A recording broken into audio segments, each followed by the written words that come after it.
never thought I'd be writing something like this. Hell, I barely even believed in all that cult crap until now. I'm writing this to vent, to warn others, maybe just to stay sane. The truth is, I don't know how much time I have left. My family's lives are in danger and it's all my fault.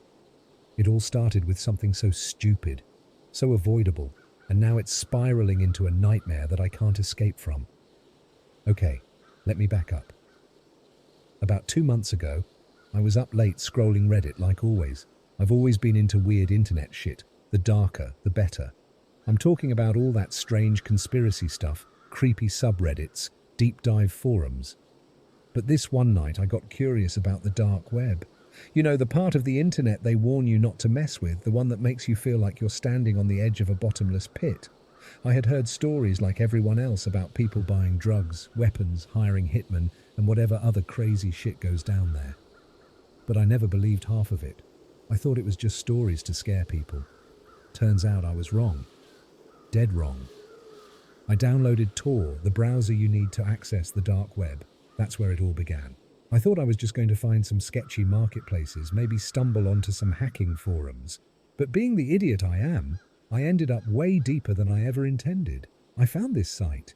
It didn't even have a name, just a black page with an old symbol on it.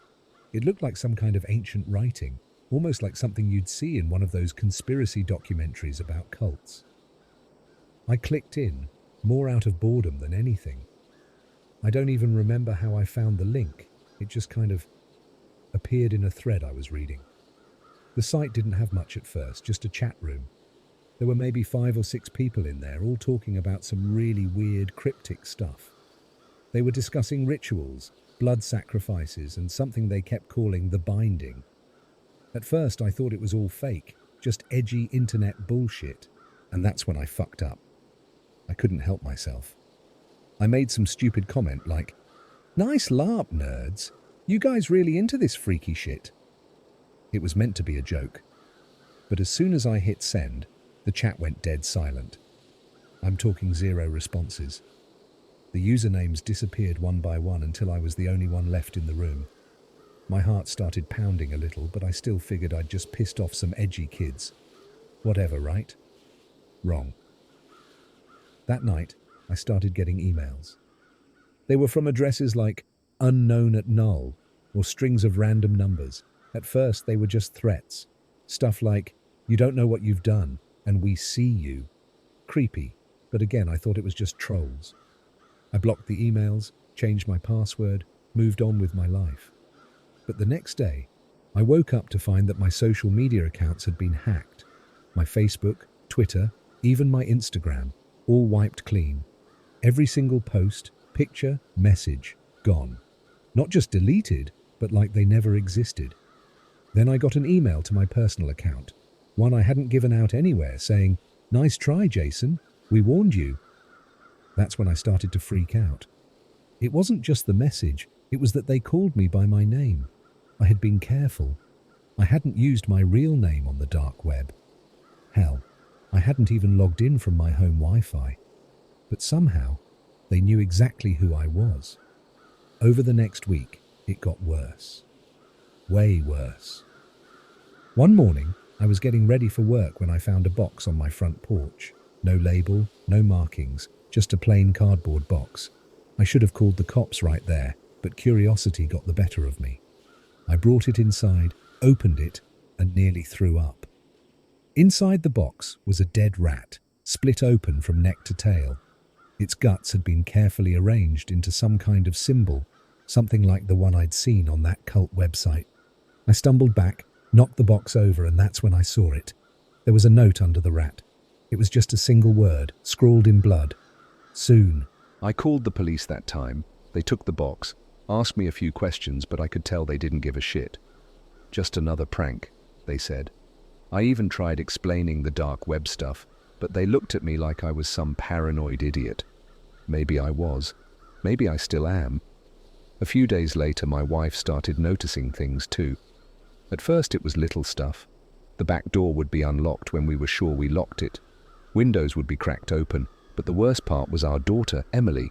She's 5, and the sweetest kid you'll ever meet. But out of nowhere, she started having these horrific nightmares. She'd wake up screaming about the bad men standing at the foot of her bed, whispering her name. My wife and I thought it was just night terrors. Until one night I stayed up late, drinking and scrolling through my phone in the living room. I heard her scream again, louder than usual, and bolted upstairs. When I got to her room, she was curled up in her bed, sobbing, pointing at the window. It was wide open, and on the windowsill I saw something I'll never forget. It was a handprint, but not just any handprint. It was like a child's hand, only twisted. Long, spindly fingers, almost too thin to be human. And the worst part, there was dried blood smeared across it. I slammed the window shut, held her tight, and stayed up the rest of the night, staring out into the darkness. Something was out there, watching us. I wish that was where it ended. I wish it was just some creepy prank or coincidence. But it wasn't. Over the next few days, I started getting more emails, more threats. They knew where we lived. They knew our routines. The messages would say things like, "Nice dinner at 6 p.m," or "Emily looks cute in her new dress." One night, I woke up to a sound I'll never forget. It was like a whisper, but not coming from inside the house. It was coming from underneath it. I went downstairs and followed the noise to the basement. I had to crouch down to hear it clearly, and that's when I heard the whisper. My name, over and over. "Jason, Jason, we see you. We're waiting." I thought I was losing my mind. I backed away and ran upstairs, but then I realized the whisper wasn't the worst part. The basement door, the one I always locked, it was wide open. And I swear to God, I saw something move down there. Something pale, like a figure, crawling up the stairs. I slammed the door shut, threw a chair in front of it, and I haven't gone down there since. But I can still hear them, every night. Whispers from beneath the floor, and Emily's nightmares have gotten worse. She talks about the pale man, who she says wants to play. My wife thinks I'm going crazy. She's begging me to call a priest to get the house blessed or something, but I don't think that's going to help. This isn't a ghost. It's them. They're in my house. They're in my life, and I have no idea how to stop them. This is just the beginning. After what happened with the basement door, I was completely on edge. I couldn't sleep, couldn't focus at work, couldn't even hold a normal conversation with my wife without feeling like I was being watched. The whispers hadn't stopped either.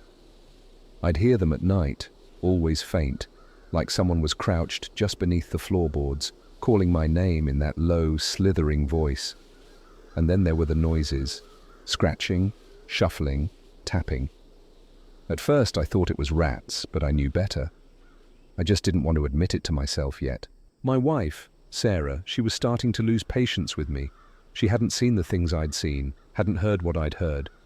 Emily was still having her nightmares, but kids get scared, right? She thought I was paranoid, losing it, maybe even scaring Emily with my own fear.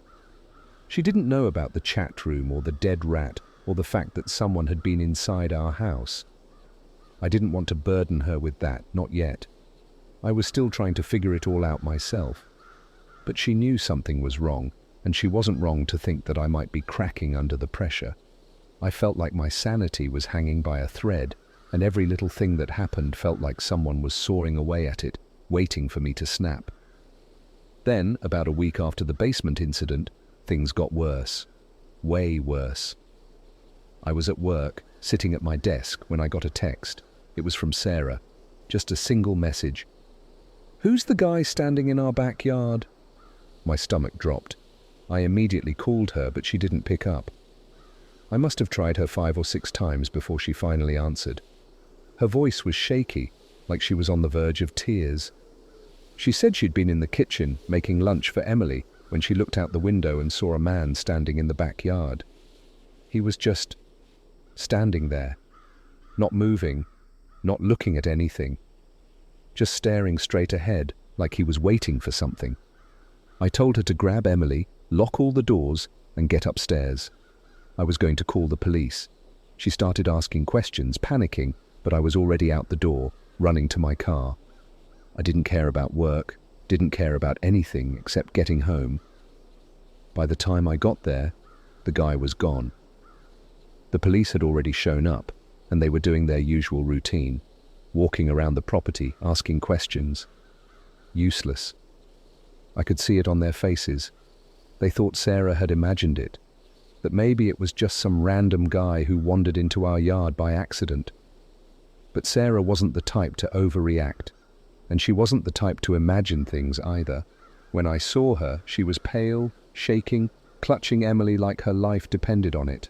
She told me that the man had been wearing a black hooded coat, the kind that covered most of his face. She couldn't make out any details, but he had something in his hand, something that looked like a knife, or maybe a piece of metal. He never moved, never even glanced toward the house. He just stood there, still as a statue. The cops found nothing. No footprints, no sign that anyone had been there at all. They left with a warning to call them if anything else happened, but I could tell they thought we were wasting their time. Sarah didn't sleep that night. Neither did I. That was the first time Sarah really believed me.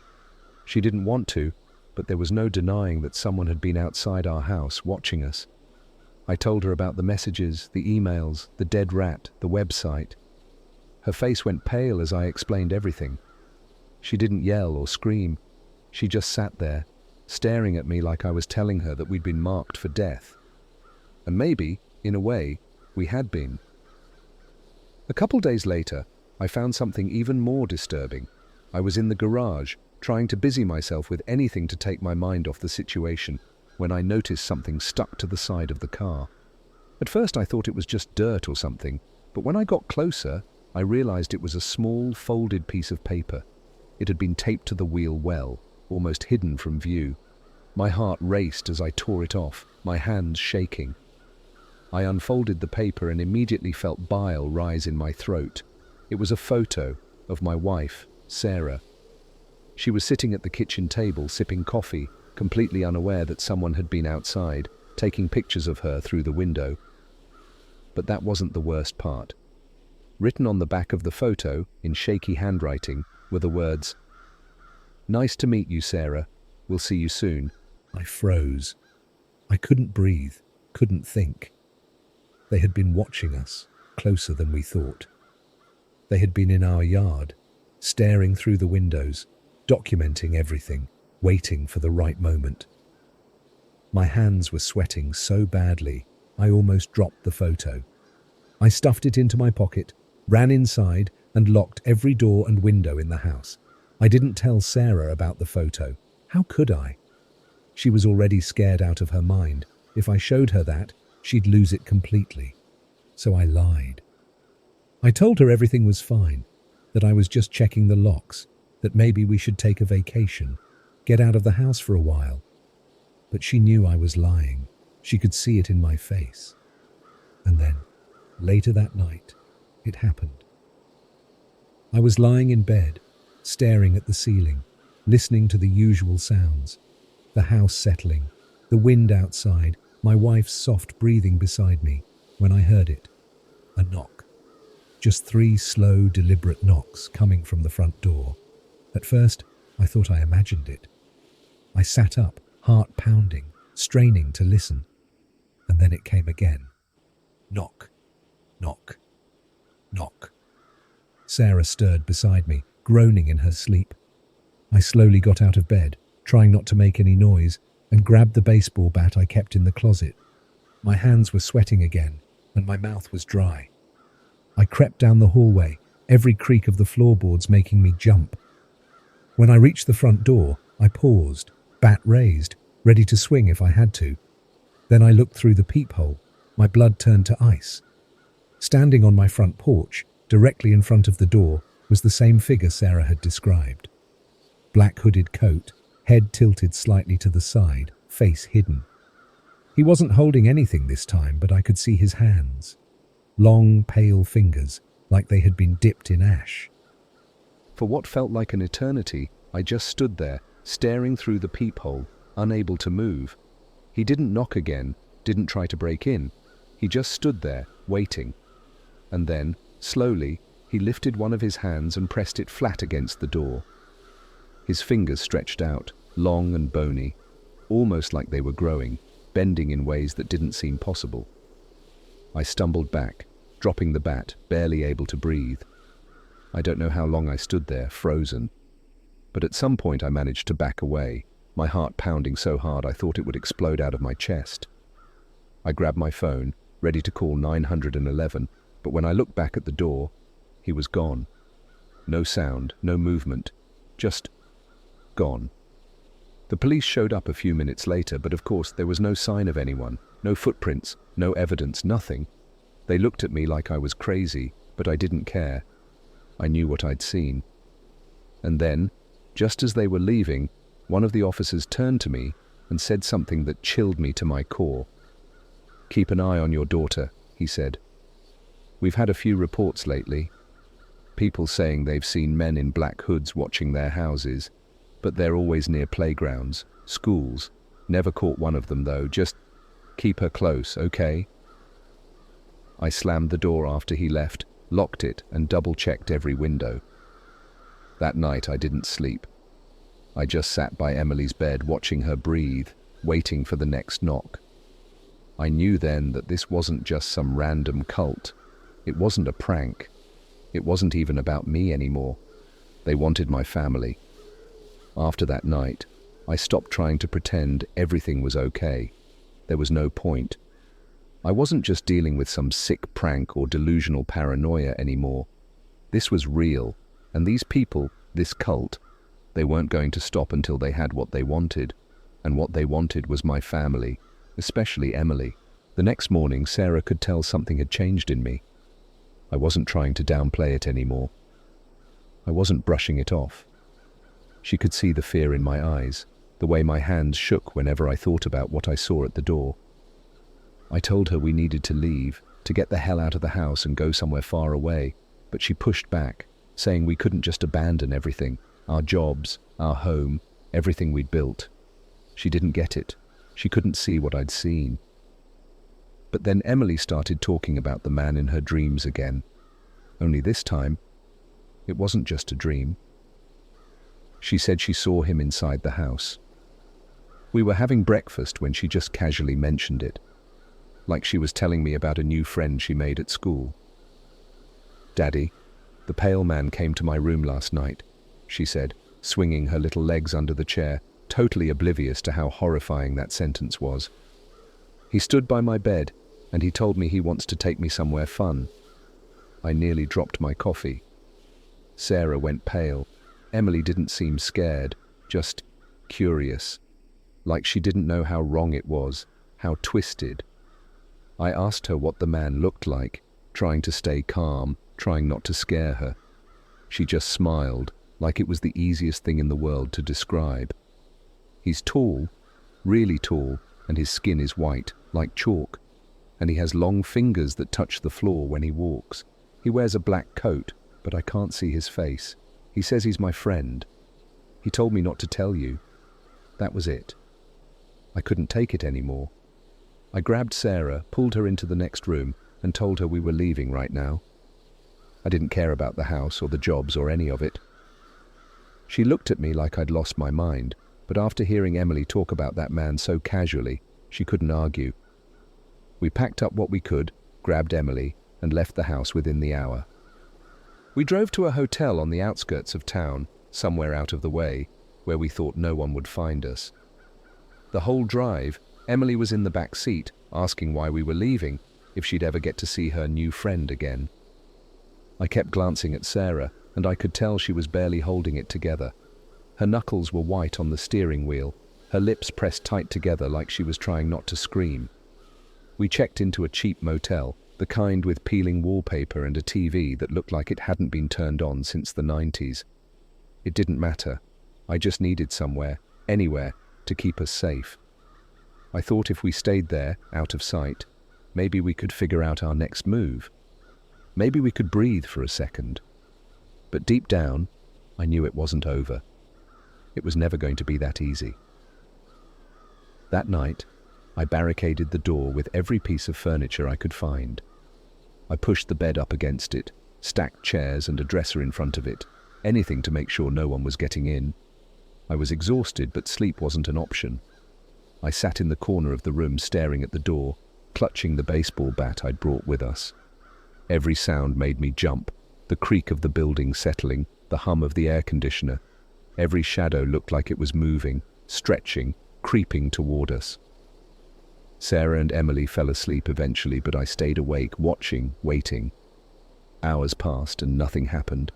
The night dragged on, and for a brief moment I started to think maybe we were safe, that maybe they'd given up. Maybe they didn't know where we were. Then, at around 3 a.m., Emily started talking in her sleep. At first it was just quiet murmuring, little noises, but then I heard her say his name. The pale man, the pale man. I shot up out of the chair and rushed to her bed. She was still asleep, her little body curled up under the blankets, but her face was twisted in a grimace, like she was having the worst dream of her life. I tried to wake her up, shaking her gently, but she just kept murmuring, "The pale man, he's here, he's here," over and over, like some kind of chant. Suddenly, her eyes snapped open. They were wide, terrified, and she screamed, a high-pitched, blood-curdling scream that cut through the silence like a knife. Sarah shot up from the bed, panicking, and I grabbed Emily, pulling her into my arms, trying to calm her down. But she didn't stop screaming. She thrashed in my arms, eyes wide with fear, like she was looking at something I couldn't see. And then, in the middle of her panic, she whispered something that chilled me to the bone. "He's inside." I froze. "What? What did you say?" Her voice was barely a whisper now. "He's inside the room." I turned slowly, dread pooling in my stomach, and that's when I saw it. The closet door, something was moving behind it. The door was cracked open, and I could see a shadow, a tall, thin figure, shifting in the darkness. My heart felt like it stopped. I was paralyzed, staring at the closet, unable to move or speak. Then the door slowly, quietly, creaked open. I don't know how to describe what I saw. It was like my mind couldn't fully process it, like it was trying to protect me from the horror of what was standing there. He was tall, impossibly tall, with long, bony limbs that stretched down to the floor. His skin was pale, almost translucent, like he had been drained of all life.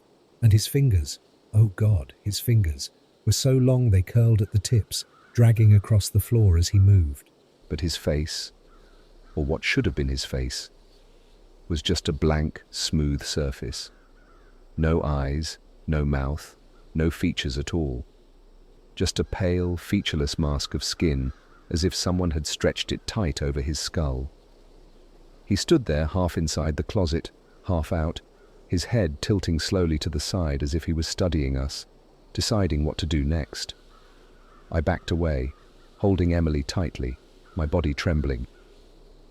Sarah was frozen, staring at the thing, her hand covering her mouth to stifle a scream. For a long moment, none of us moved. It felt like time had stopped, like we were trapped in some terrible, silent nightmare. And then, slowly, the figure began to move. It didn't walk exactly. It glided toward us, its limbs moving in slow, jerky motions, like it was being controlled by invisible strings. I screamed for Sarah to grab Emily to run, but I couldn't move. My legs wouldn't work. The figure stopped just a few feet away from us, its long fingers reaching out, and I could feel a cold, suffocating pressure in the air, like all the oxygen had been sucked out of the room. And then it whispered, in a voice that wasn't a voice, more like the scraping of nails on a chalkboard, "She's coming with me." I don't know what happened next. Maybe it was adrenaline, maybe it was pure terror, but somehow I snapped out of my paralysis. I grabbed Emily, pulling her into my arms, and ran for the door. I shoved the barricade out of the way, not caring about the noise, not caring about anything except getting the hell out of that room. Sarah was right behind me, and as soon as we were out in the hallway, I slammed the door shut, panting, my heart racing so fast I thought I might pass out. I didn't look back. I couldn't. I just grabbed Sarah's hand and we ran. We didn't stop until we were outside, standing under the flickering streetlights of the parking lot. The cold night air hit me like a slap to the face, but it didn't calm me down. I could still feel it, the presence, the cold, suffocating feeling that had been in that room. I could feel it watching us. Emily was sobbing in my arms, clinging to me like she was afraid to let go. Sarah was shaking, tears streaming down her face, but she wasn't saying anything. She didn't have to. We both knew we couldn't stay there. We couldn't stay anywhere. They knew where we were. They knew everything. And they weren't going to stop until they had my daughter. We didn't stop driving until the sun came up. I had no plan, no destination, just raw panic and the overwhelming need to get as far away from that motel and that thing as possible. Every mile felt like a temporary escape, but no matter how fast we went, the weight of what had happened sat on my chest, tightening like a vice. Emily had fallen asleep in the back seat at some point, exhausted from the screaming, her little body curled up in the blanket we had snatched from the motel room. Sarah was silent in the passenger seat, her eyes swollen from crying. She hadn't spoken since we left the parking lot. I think she was in shock. Hell, I think we both were. How do you even process something like that? How do you make sense of something that shouldn't exist? The highway stretched out in front of us, an endless ribbon of asphalt, but I couldn't shake the feeling that no matter how far we went, they were still following us, watching, waiting. When we finally pulled over at a rest stop, it felt like a temporary relief, but the moment I stepped out of the car, the paranoia came rushing back. I scanned the parking lot, the trees, the sky, half expecting to see that tall, pale figure standing somewhere in the distance watching us. But there was nothing, just a cold grey morning and the quiet hum of passing cars on the highway. Sarah got out of the car and leaned against the hood, lighting a cigarette with trembling hands. She hadn't smoked in years, but right now, I didn't care. I knew she was barely holding it together and I couldn't blame her. I wasn't doing much better. I leaned against the car next to her, staring out at the empty road. "We can't keep running," I muttered half to myself. "We can't keep living like this." She didn't say anything at first, just took a long drag on the cigarette, her eyes distant, hollow. Then, without looking at me, she whispered, "What the hell do they want with us? What do they want with Emily?" That question had been gnawing at me for days, and I didn't have a good answer. But after what happened last night, I was starting to piece things together, even if I didn't want to admit it. "They want her," I said quietly. "The cult, or whatever the hell they are, they want to take her." Sarah looked at me then, her face pale, her eyes wide with fear. "Take her? Take her where? Why?" "I don't know." I wished I had something better to tell her, but I didn't. I didn't know what these people were or what they wanted, but I knew one thing for sure. They weren't human, not anymore. The silence between us stretched on, thick with fear and uncertainty. I could see it in her eyes, the doubt, the terror. She wanted answers, but I didn't have any. All I knew was that we couldn't go back, not to the house, not to the motel. Nowhere was safe. Emily woke up not long after that, rubbing her eyes and looking around, confused. "Daddy, where are we going?" she asked, her voice small and groggy. I crouched down in front of her, forcing a smile, trying to keep my voice calm. "We're just going on a little trip, sweetheart. We're going to stay somewhere safe for a while." She blinked up at me, her eyes still heavy with sleep. "Is the pale man coming with us?" My heart stopped. I felt my stomach twist into knots, but I couldn't let her see that. I had to stay strong for her. "No, baby, he's not coming. He's not going to hurt you, okay?" She nodded slowly, but I could tell she didn't believe me. Kids know when you're lying. They can feel it, even if they don't understand it. We got back in the car and drove for hours, the road blurring into a long, empty stretch of nowhere. Every few miles, I'd glance in the rearview mirror, half expecting to see something, someone, following us. But there was nothing, just the same barren highway, the same feeling of dread clinging to us like a shadow. Eventually, We ended up at a rundown motel just off the highway.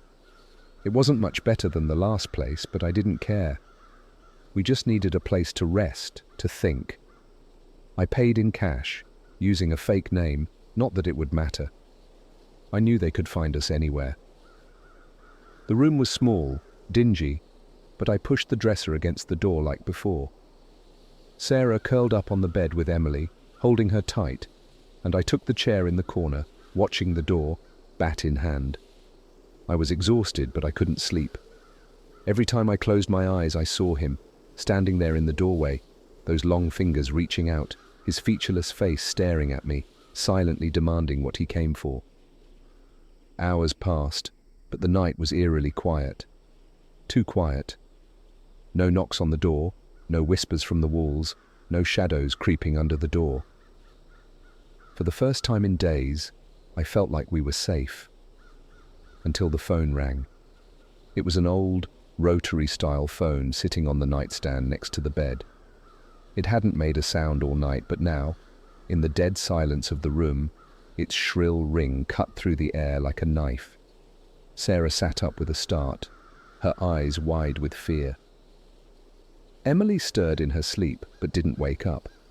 I stood there staring at the phone, my hand frozen halfway to it. I didn't want to answer. I knew what it was, who it was, but I had to. With a trembling hand, I picked up the receiver and brought it to my ear. At first there was nothing, just static, crackling softly in the background. But then I heard it. That voice. The same voice I'd heard in the basement. The same voice that had whispered through the floorboards. Jason. Jason. My breath caught in my throat. I couldn't speak. My hand gripped the phone so tight I thought it might break. You can't hide from us, Jason. The voice was soft, calm, almost mocking. We know where you are. We know what you fear. I felt cold sweat trickle down the back of my neck. My heart was racing, but I couldn't move. Couldn't hang up. It was like the phone had me trapped, like I was frozen in place by the sound of that voice. It's time, Jason. It's time to bring her to us. I opened my mouth to speak, to tell them to go to hell, but all that came out was a choked whisper. No, no, you're not taking her. You're not. The voice cut me off with a low, sinister laugh. You don't have a choice, Jason. She belongs to us. She always has. And then the line went dead. I dropped the phone, stumbling back, my heart hammering in my chest.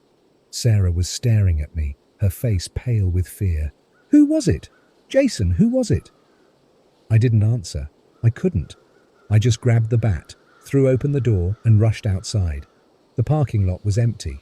The highway was deserted, just a long, dark stretch of road disappearing into the horizon.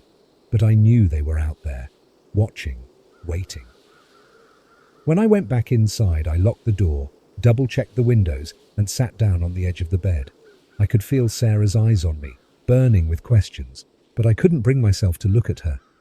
I couldn't tell her what the voice had said, because deep down, I knew it was true. They weren't going to stop. They were going to keep coming, keep following us, until they got what they wanted. And no matter how far we ran, no matter where we went, they would always find us. There was no escaping them. We didn't leave the motel the next morning. There was nowhere left to go. I spent the day pacing the room, staring out the window every few minutes, expecting to see them at any moment. Sarah sat on the bed with Emily, trying to keep her occupied with toys we had grabbed from the house, but I could tell she was barely holding it together. She'd glance at me every now and then, her eyes filled with fear and confusion, but neither of us said much. There wasn't much to say. By the time night fell, the air in the room felt suffocating, heavy with dread. Emily had stopped talking about the pale man, but I could see the way she stared at the closet door, the way her little body tensed whenever she heard a noise. She wasn't dumb. She knew something was wrong.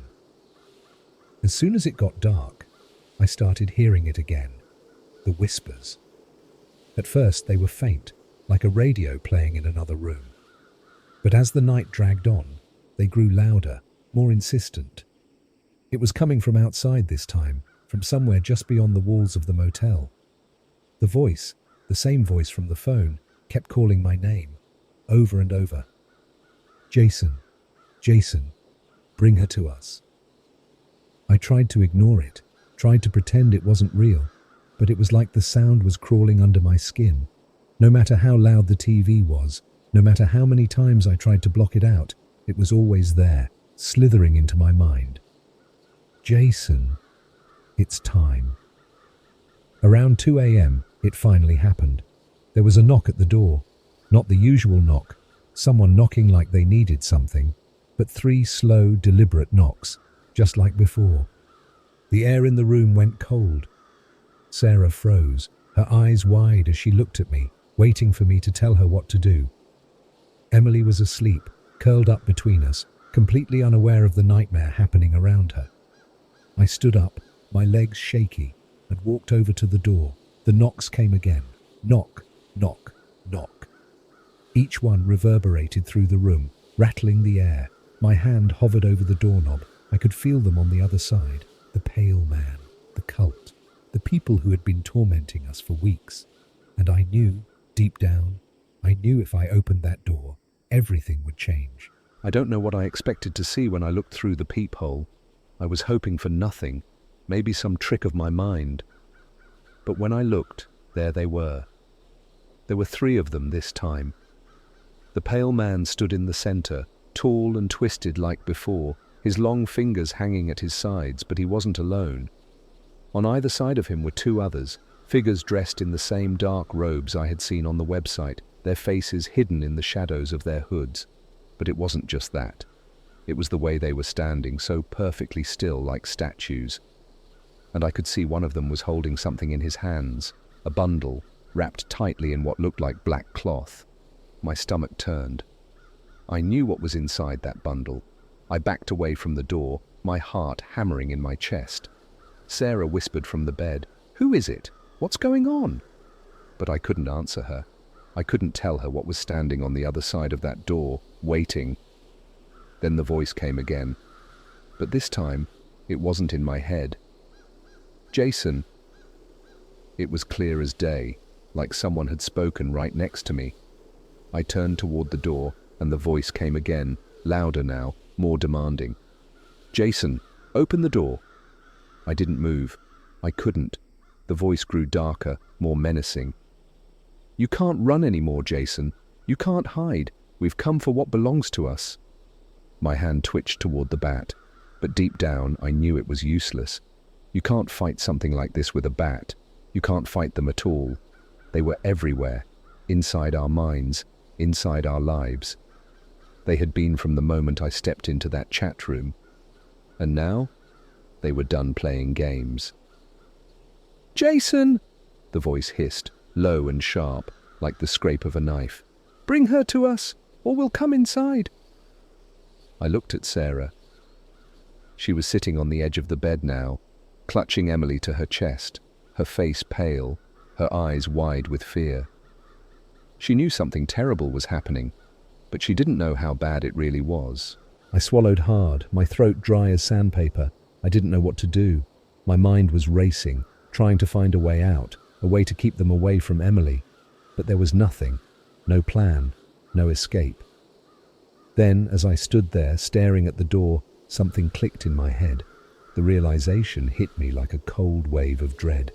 This was never about me. It was never about the website or the dead rat or the messages. It was always about Emily. They wanted her from the start. I stepped toward the door, my heart pounding, my hand reaching for the knob. Sarah's voice trembled behind me. "Jason, no, don't." I paused, my hand hovering over the knob. I didn't want to do this. God, I didn't want to do this. But what choice did I have? If I didn't open that door, they would come in. They would tear through this room and take her anyway, and God knows what they would do to us in the process. I turned to Sarah, my voice shaking. "I'm sorry." Her face crumpled in horror, her hands clutching Emily tighter. "No. No, Jason, you can't. You can't give her to them." I felt like I was going to vomit. I knew she was right. I knew I couldn't let them take her. But I also knew that there was no stopping them. They were too powerful, too far beyond anything I could understand. "I'm sorry," I whispered again, the words choking in my throat. With shaking hands, I unlocked the door. The air in the room seemed to shift, growing colder, darker. I opened the door just a crack, and there they were, the three figures standing perfectly still in the hallway. The pale man tilted his head slightly, his featureless face somehow staring straight at me. His long fingers twitched, curling in the air like they were beckoning me forward. I didn't speak. I couldn't. I just stepped aside, my entire body numb with fear and regret. The two robed figures stepped into the room first, their hoods hiding their faces. One of them moved to Sarah, and she let out a sharp, desperate scream, pulling Emily into her arms, trying to shield her. But it was no use. The figure leaned down, grabbing Emily with long, claw-like hands, and pulled her away from Sarah with impossible strength. Emily screamed, reaching out for me, her little voice filled with terror. "Daddy! Daddy! Help me!" But I couldn't. I was frozen, rooted to the spot, my heart shattering into 1,000 pieces as they took her. The last thing I saw before they left was the pale man standing in the doorway, his head tilted toward me in that unnatural way. His featureless face somehow seemed to smile, though I couldn't see it. And then he whispered, in that voice that would haunt me forever, "She was always ours, Jason. You were just keeping her warm." The door slammed shut, and the room was plunged into a suffocating silence. Sarah collapsed on the floor, sobbing uncontrollably, her screams echoing in my ears. But I just stood there, numb, staring at the empty doorway. They were gone, and they had taken my daughter. I don't know where they took her. I don't know what they'll do to her, but I know one thing for sure. It's over, and it's all my fault.